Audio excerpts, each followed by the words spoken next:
Welcome to the Great Detectives of Old Time Radio. From Boise, Idaho, this is your host, Adam Graham. If you have a comment, email it to me, box13@greatdetectives.net. Follow us on Twitter at Radio Detectives and become one of our friends on Facebook, facebook.com/Radio Detectives. Today's episode is brought to you by the financial support of our listeners, and I especially want to thank Grimsley for their support, and we'll be sending along access to our premium site, which we do with all donations of $7 or more. You can support the show at support.greatdetectives.net, and you get to enjoy premiums featuring the programs we upload for the App Extra, which are usually those that star our detective players in other roles. There's an exception for that. One of the specials this month was Orson Welles, or in July, was Orson Welles' presentation of the Law special. And then we had a program, an extra with Adolphe Monjou and one with James Monks as well. Well, we brought you parts 1 and 2 of the McClain matter, and to catch you up to speed, in parts 1 and 2, a woman came to the New York City office of an insurance company claiming to be the wife of Dr. McClain of Los Angeles. And she said that a young woman named Teresa Corbett came into Dr. McClain's office and died suddenly of a heart condition. And Dr. McClain saw a great idea to help out with money problems. Had another physician declare that the dead young woman was actually his wife, because the other doctor hadn't seen Mrs. McClain. And then Mrs. McClain went to New York, and her husband was supposed to join her with the loot. However, he double-crossed her and was getting married again. Johnny headed to Los Angeles and met a friend of the late Mrs. McClain, who confirmed that the woman who made the report really was Mrs. McClain. Her suspicion was aroused, and she threatened to contact Dr. McClain. And that's where we left off on Monday. And part 3 is missing, but thanks to John C. Abbott's very good guide, the Who is Johnny Dollar matter, I can tell you what happens next. Johnny received a call from someone about Teresa Corbett, and that led him to meet up with Teresa Corbett's boyfriend, George Riley, who had reported her missing, but the police never found out much. When Johnny interviewed Riley, he said that he'd been under suspicion and the police had been following him, wondering if he would lead them to the body. And quoting from the book, he tells Johnny that he met Teresa in a restaurant and last saw her on January 19th, her birthday. And then Johnny told him that Teresa was dead and buried in Los Angeles. And here, Johnny runs into some problems with the story told by Mrs. McClain. He got information from the police that the police were first unaware of the heart condition, and that the phone call that Mrs. McClain said happened from her husband's office to New Jersey on the night of Teresa Corbett's death never really happened. Now we pick up with the McClain matter, part 4. From Hollywood, it's time now for Johnny Dollar. This is the desk, Mr. Dollar. Your number's ringing now. Good.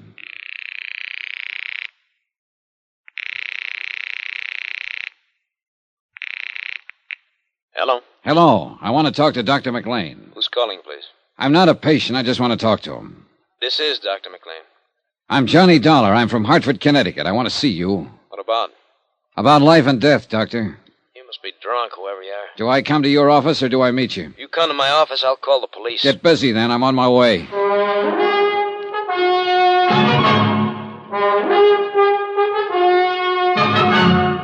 Tonight and every weekday night, Bob Bailey in the transcribed adventures of the man with the action-packed expense account, America's fabulous freelance insurance investigator. Yours truly, Johnny Dollar.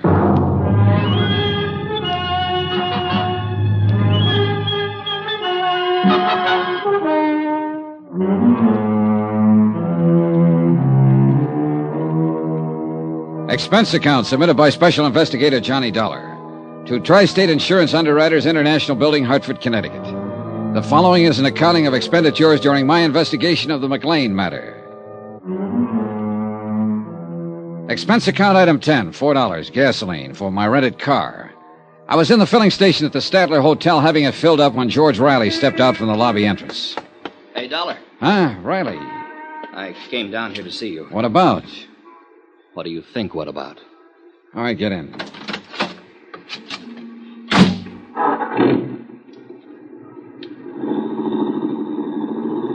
I got to thinking after you left me today about my girl, Terry. And you know what happened? No. The police came to see me. They told me practically the same thing you did. They said they were getting up a court order to exhume the body. Her body, they don't know for sure yet. They'll have a job making the identification. My girl, Dollar. Yeah, you mentioned that. We both know it'll be her, don't we? Sure we do. They have to go through with all this legal stuff, huh? This has to be right. That has to be right before they can do anything. That's right. Yeah. Hey, where you driving? Around the block. Dollar, you know what I'd like to do?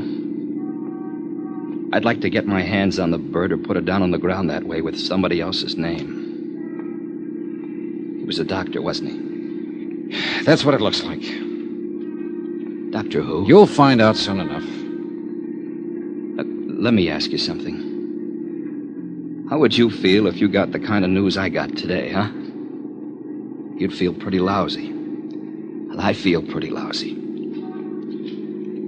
I was going to marry Teresa Corbett a couple of years ago. I built her a nice house on a hill, and she disappeared. Just walked out. Yesterday you come in and you say she didn't walk out. She walked into a doctor's office one night and had a heart attack. You say this doctor gave her another name, his wife's name. He buried her and collected some insurance. And that's how she disappeared. Now what about me? Huh? They came around to see me after she disappeared. They came around a lot asking questions. And now they think they found her. You and me know they found her, don't we? Yeah, I guess we do. I spent 2 years waiting to find her, and now she's dead. Why is she dead? I can't answer that yet. But this doctor, he can't answer it, can he? He took her and buried her under another name. Just took her like she was some sort of clay doll, something used and something no one wanted anymore. He took her and buried her, and that was supposed to be that. Now, what's his name? Riley, you better go home for a while. Yeah, sure. I'll phone you later. Dollar. She wasn't any clay doll. She wasn't something you give a phony name to and put in the ground. She was what I loved and wanted and needed. Did she walk into his office and die with her heart trouble, or did it happen another way? I don't know. You got ideas? I don't know. Dollar. You gonna find out? Yes. If you don't find out, I will.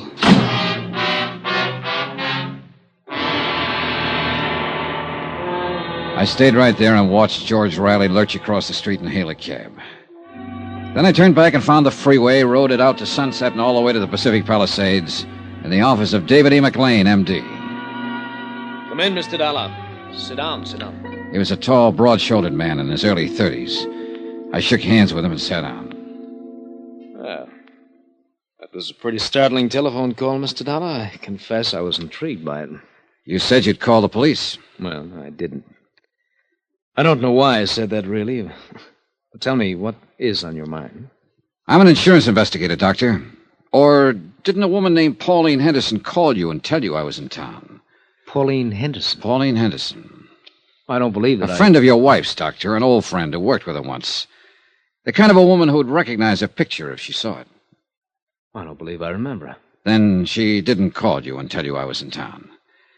Well, that's all right, too. She said she might do that, though. Don't you want to know why, Doctor? I suppose so. Yes. Why? Because I went over to see this Pauline Henderson the night I got in. She was one on a list of names of people who might know your wife on sight. Oh? She got kind of upset about my going there and asking her questions. I don't blame her. I'm a stranger to her. She finally said she'd tell you about it. I said, go ahead and tell you. And so? You just don't have any questions about anything, do you? I'm completely baffled by this whole thing. What's your point? Don't you really know why I'm here, Dr. McClain? I haven't the least idea, but I can tell you we're wasting a lot of time. This is a nice office, Doctor. How long have you been here? A year or so? Why? Starting out, it costs quite a bit of money for equipment like this. Rental in a building like this, doesn't it? I don't think that's any concern of yours, Mr. Dollar. I do wish that you'd say what you have to say or do what you have to do and get it over with. I don't know whether you're so anxious at that. Try me. I've been pretty patient with you. You come here and talk about a lot of vague things that I have no connection with at all. You make a strange phone call. You appear as though you're trying to intimidate me. You mention an old friend of my wife's. Pauline Henderson. Yes. What has she got to do with it? Nothing, really, except possibly as a witness. Oh? Witness to what? To an identification. She said she might call you. She was worried about an investigation I'm handling. What investigation is that? I understand you once treated a patient named Teresa Corbett. Teresa Corbett? Last treatment 2 years ago, February 1954. I had offices over in Hollywood in 1954. Are you quite sure that you have the right doctor? I am. Well, I don't remember a patient by that name. What did I treat her for? A heart condition. Oh? Well, we'll soon find out. Corbett, eh? Teresa Corbett. When was this now? February 1954. Well, I don't have anyone by that name in my files, Mr. Dollar, but it must be important if you came all the way to Hartford to ask about it. It's pretty important. Well, she might have come in for some little thing, and in that case, I wouldn't necessarily have a history on her. I understand she came to see you quite a few times. Could it have been another Dr. McClain? It was you. That's funny. Oh, now, wait a minute. 2 years ago. My wife was my receptionist then. She wasn't too good at keeping records. Do you suppose I could talk to her and ask her? My wife is dead, Mr. Dollar. Oh. Sorry I can't be of more help.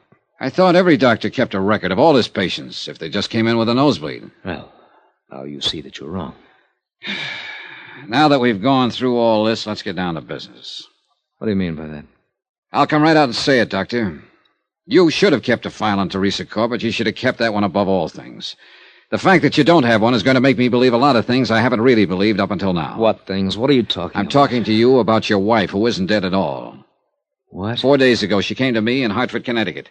She said that Teresa Corbett died in your office one night and that you identified the body as your wife's. What? And what's more, you collected $10,000 worth of life insurance on her. Here's a picture of the woman who gave me that statement. Is this your wife? Well? All right, I'll tell you. It is your wife, Doris McClain. And she's still very much alive. And the story she told me in Hartford is pretty much the truth. I've never seen the woman in that picture in my life. I ran into one person here in Los Angeles who recognized her right away. I've got a list of 8 more people who'd probably recognize her. I can go to every one of them and get their statements to that effect, but I don't think I need to. I've got a pretty long statement from Doris McClain herself. It tells the whole story. Would you like to read it? No. Then maybe you'd like to make a statement yourself. I have nothing to say, Mr. Dollar. I didn't think you would, Doctor.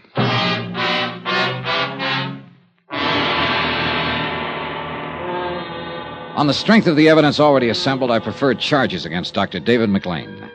He was taken into custody and arraigned for defrauding an insurance company. He refused to talk at the arraignment and afterwards when he was held in the city jail. Expense account item 11, $2.20, telegram. I wired Hartford advising Don Taylor of the events in Los Angeles. The following morning, I received an answer from him to the effect that he was bringing Doris McClain to Los Angeles. That should have made the case complete.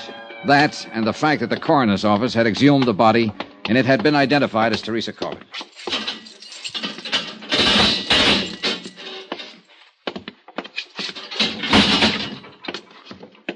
Well. Hello, McClain. What now? Oh, I thought we could talk. We can't, so that's that. We have your wife's statement how the whole thing worked. The coroner's man identified the body of Teresa Corbett. So? Your wife will be here tomorrow sometime. Her testimony will cinch it. Will it? You know it will. I want a statement from you. Look, we aren't in a courtroom now, McClain, but we will be. It'll be a tough case from top to bottom, but we'll get you, and we'll get you good. A statement from you right now might save you some trouble, save you 2 years on your sentence. Oh, you're here to give me a break. No, I'm here because my job says I'm supposed to be here.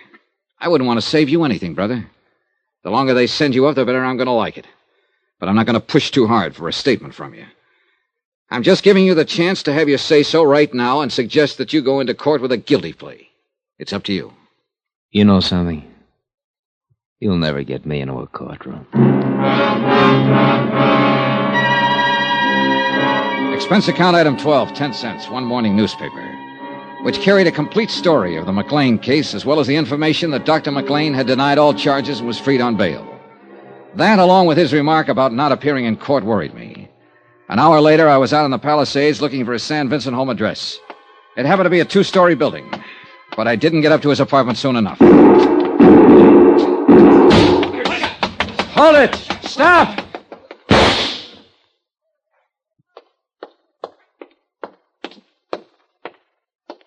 Riley.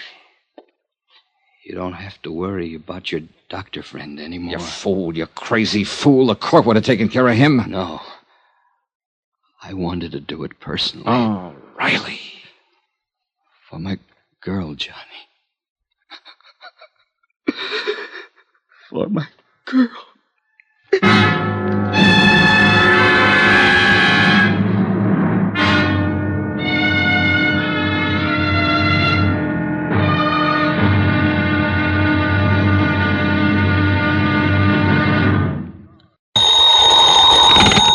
Johnny Dollar. Johnny, Don Taylor. Are you here in L.A.? With Mrs. McClain. Why didn't you meet my plane? Dr. McClain's been shot. What? Teresa Corbett's boyfriend, a guy named Riley, pumped 3 slugs in him this afternoon.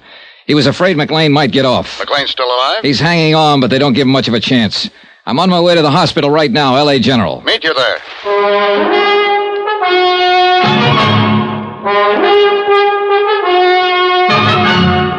Tonight and every weekday night, Bob Bailey in the transcribed adventures of the man with the action-packed expense account, America's fabulous freelance insurance investigator. Yours truly, Johnny Dollar.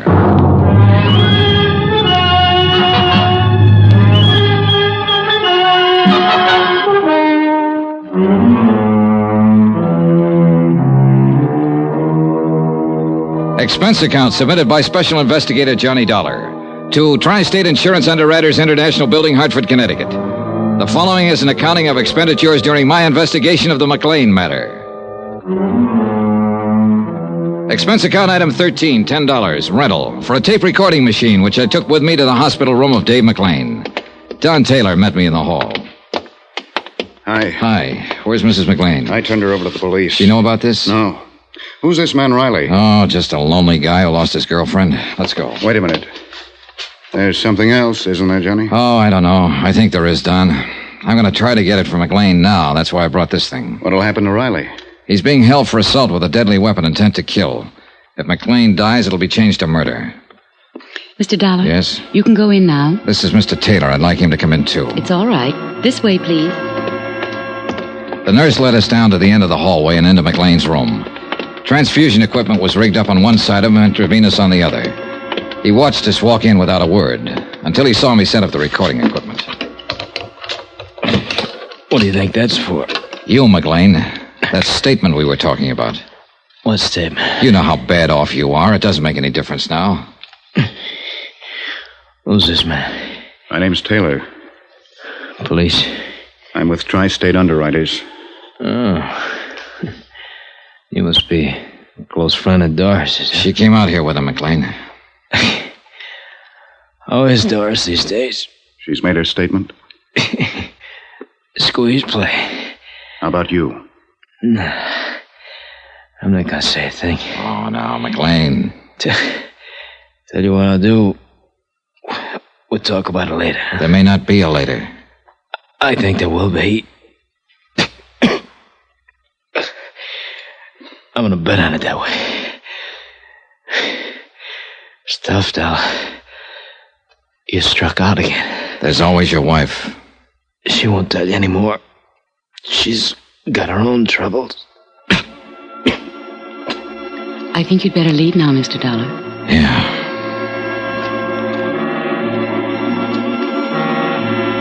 McClain's chances for recovery were 1 in 10. That isn't very good odds. But as he said, he was going to bet on himself. And he won. 3 days later, he took a turn for the better. Within a week, he was walking around the hospital. The trial date was set for him to answer charges of defrauding an insurance company. Mrs. McClain was named co-defendant. All set. When do you take off, Don? About 5 minutes. Good night for flying. Yeah. Now, what's the matter, Johnny? Oh, I don't know. This whole case, the people in it, I just don't know. You ought to be satisfied. You've certainly done your job. McClain's are going to stand trial, and there's no doubt they'll be convicted. You testify in court, and that's about it. I know. Don. Yeah? There's more to it. What? I know there is. There has to be. McClain's slick enough not to open his mouth. He hasn't admitted anything. His wife's done all the talking. Sure, that's true, but what she said was enough for us. Was it? Well, wasn't it? Not for me, Don. Johnny, what is it? Riley, I suppose, and that poor girl, Teresa Corbett. A couple of little people walked into it. Riley's suffering worse than the McClains, than they'll suffer. He lost somebody he loved. She died naturally. He would have lost her sooner or later. The McClains had nothing to do with that. Didn't they? No. Well, I've been thinking about it. Just go in and testify in court and come home and try to forget about it, will you? Maybe you're right. Flight 913, Chicago, New York, and Well, Boston, now boarding. See you in a few days, Johnny. Okay. Flight 913, Bye. One thing, now Don. boarding Yeah? at Gate 8. Suppose Teresa Corbett had been my girl. So long, kid.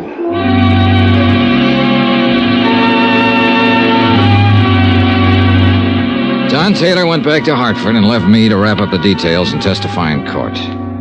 The day before the trial, I went over to the county jail to interview Mrs. McClain just once more. Hello. Hello. The uniform isn't too attractive, but they say it's a very healthy life in here. I mean, the regular hours and all. I suppose I should try to get used to it. Yeah. How long will I have to go to prison? Well, that's hard to say exactly, Mrs. McClain. Well, my lawyer said not over 3 years if they convict us. 3 years isn't too long. No. Sit down. Where's my husband? Where's Dave? He was transferred to the county jail today. Is he all right? Seems to be getting along fine. I haven't seen him, you know. You'll see him in court. Oh, I wish it were all over. So do I. But it isn't, is it? Practically. Not at all. Well, what do you mean? So far, we have enough evidence to prove conspiracy against you and your husband, and we'll prosecute to the limit on that. There'll be some other charges against him, the business with the body and so on. Let's not go into that now. But there's something else here I want to get straightened out. This is your statement. Yes. Let me read you this. A girl, whom we later found out to be Teresa Corbett, walked into the office on the night of February 1st, 1954, and complained of feeling ill. She had been drinking. My husband took her into the examining room where she died a few minutes later of a heart condition. Those are your own words on this sworn statement, Mrs. McClain. Yes. Let me go on. I had never seen or heard of Teresa Corbett until that night. I was with my husband when he placed a call to her residence in Jersey City. He spoke with a man there who managed an apartment house and so on. Mrs. McClain, that call was never made. I was in the room when Dave made it. The phone company has no record of it, no bill for it. I mentioned this to you because we are going to mention it at the trial tomorrow. You have my statement. Are you trying to make a liar out of me? The fact remains that call wasn't made. Were you in the examining room when Teresa Corbett died? No, I was in the front office. Isn't it a fact that she was a patient of your husband's before that night? No. I found out, I'll tell you. Teresa Corbett was one of your husband's patients. Why, She came here to live in Los Angeles because of a heart condition she had. He was the doctor she went to see. She just didn't walk in that night and drop dead. If that's true, I didn't know it. That night you said you were acting as a receptionist in your husband's office. When Teresa Corbett walked in, she must have given you her name when she asked to see the doctor. Well, she didn't. Frankly, I thought she was just a little drunk. She'd been drinking. I could smell it. And you just took her right on back to your husband without asking a name, where she lived, anything about her? Yes. Now, look, Mrs. McClain, a lot of things you've told me and put into this statement are true. They've all been checked and rechecked. That's my job. But some of them just don't make sense. What are you trying to do? You wouldn't have known anything about it if I hadn't come to the insurance company. Maybe that's so. Maybe it would have just gotten by. But you did come to us. And whether you knew it or not, we have to know everything now. Everything, Mrs. McClain. Why do you think we've gone to all the trouble and expense of checking all this? I'll tell you. Because your story was too good to be real. It couldn't happen that way, even though the facts seem to say it could. A girl alone and friendless in Los Angeles dying of a heart attack in a doctor's office. A doctor who needs money and has a wife who's heavily insured. That's too much for me to take. Teresa Corbett was a patient of your husband. She had been for several months. She came in like anybody else. You or your husband took her personal history. And you noticed that she had only one living relative, a mother in Jersey City. Will you please tell me what you're talking about? I'm talking about premeditated, carefully planned murder. That's what I'm talking about. When Teresa Corbett's mother died suddenly, there was nobody left to worry about her. Nobody to ask questions about her anymore, right? That's what you thought, anyhow. But there was a man, George Riley. But he didn't know where to go or who to ask. You didn't know about him. All right. Teresa came in several times, and you and your husband got to know more about her. She was the patsy right from the beginning. Wasn't she? Wasn't she? Yes. Do you want to tell me about it? She had been in to see Dave several times. He knew all about her, where she was from, what family she had. That night, when she came in the office, she wasn't drunk. She hadn't even been drinking. She'd had a telegram. She'd just received word that her mother had died suddenly. She was terribly upset about it. She asked Dave for something to help her sleep. Go on. Well, he took her in the examination room, and he came out a few minutes later to get some drugs, and he said something about her case being a terminal. Terminal? You mean it was hopeless? Well, that's what he said. He said he didn't give her more than 6 months. It wasn't true, Mr. Dollar. She wasn't that sick. Then what? Well, Dave went back to the examination room. I just sat there and waited. I guess I knew what he had in mind. Had you talked about it? Well, we talked... Oh, no, not about what happened then. A few minutes later, he buzzed me to come back to the room. I went back there, and Teresa was lying on the table. She was dead. I knew it when I walked in there. Dave looked very strange. He said that she had had a sudden heart attack and died before he could do anything to help her. You knew it wasn't so. Well, there was a hypodermic on the stand. He'd given her something. I just didn't think he'd go that far. Are you sure you hadn't discussed this before? No. I swear he hadn't said a word to me before that night. But he had it all planned. That is, what to do and everything, when I came back to the room. He called Dr. Reed. Dave showed him Teresa and said it was me. Reed signed the death certificates? Yes. When did you leave town? The same night Dave made me. He said he'd handle everything. I accused him of killing her, and he said that she just died there. Well, I guess I was kind of hysterical, but then he said, all right, I did kill her. She didn't have long anyhow. I killed her, and you helped me kill her. Now get out of here and stay out of here. If you ever open your mouth about it, you'll go to the gas chamber with me. Do you want a cigarette? Yes, please. Here you go. Thanks.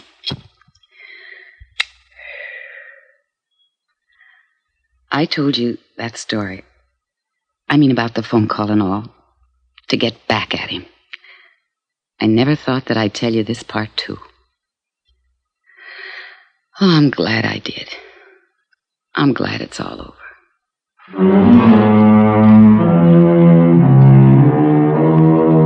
Expense account item 14, $85.40, hotel and board while in Los Angeles.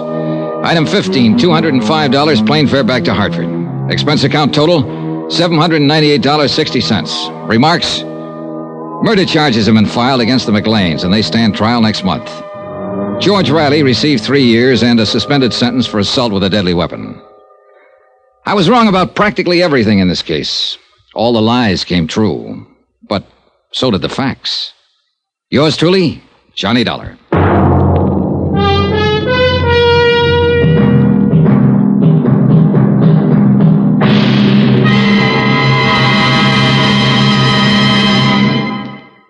Remember, there'll be another intriguing story for you beginning next Monday night. Next week, cui bono. That's Latin for who benefits. And believe me, it isn't the killer in the case. Join us, won't you? Yours truly, Johnny Dollar.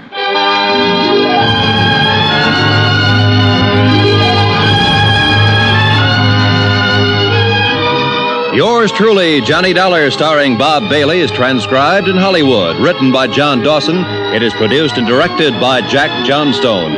Heard in this week's cast were Lucille Meredith, Betty Lou Gerson, John Stevenson, Bob Bruce, Victor Perrin, Tony Barrett, and Herb Ellis. Musical supervision by Amerigo Marino. Be sure to join us on Monday night, same time and station, for another exciting story of yours truly, Johnny Dollar. Roy Rowan speaking.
Welcome back. Well, I think this episode really does epitomize what's so great about Johnny Dollar and why people still, love this character, even perhaps as our opinion of insurance companies may not be quite as strong as it once was.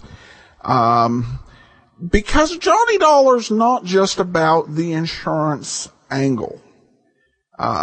He is just this fundamentally, there's this very strong human need, this feeling for justice and for caring for others. Clearly, insurance companies, would not have been particularly concerned with what happened to Miss Corbett. Not saying that they're big fans of murderers or anything, but simply there was not Johnny's job. But it goes beyond that. And I think that's one of the things that makes this character just work so well. Of course, that's always been the case regardless of the Johnny Dollar actor. Of course, in the Edmund O'Brien days, sometimes he would really, he'd get an attitude with the insurance company. But still, just this determination to do justice really just makes him a great character to cheer for. Even in a case where, as he admits, he made a few miscalculations, but got to the truth. And I have to say, I hope you like that we were able to kind of fill in the blanks. And really, we owe a debt of gratitude to John C. Abbott. And I would encourage you to pick up a copy of his book, The Who Is Johnny Dollar Matter. If you're really a fan of the series, they've got synopsises of programs in there that there are no surviving radio records for, and just a lot of fun facts. Really did some just hands-on research. I'm thinking about making this an item in this year's listener support campaign, because I find it invaluable, particularly on these serials where we're missing an episode, because that really helped fill in some gaps. All right, listener comments and feedback. Just one here from Grimsley. I've really enjoyed listening to your program since discovering it a short time ago. I look forward to each installment. Well, thanks so much. Appreciate your support. That will finish us up for today. We will be back tomorrow with the lineup. Next week, we resume our status quo order with Johnny Dollar on Monday. Wednesday and Friday, and the Carter Brown Mysteries return next Friday, so be sure and be listening for that. In the meantime, send your comments to box13 at greatdetectives.net. Follow us on Twitter at Radio Detectives and become one of our friends on Facebook.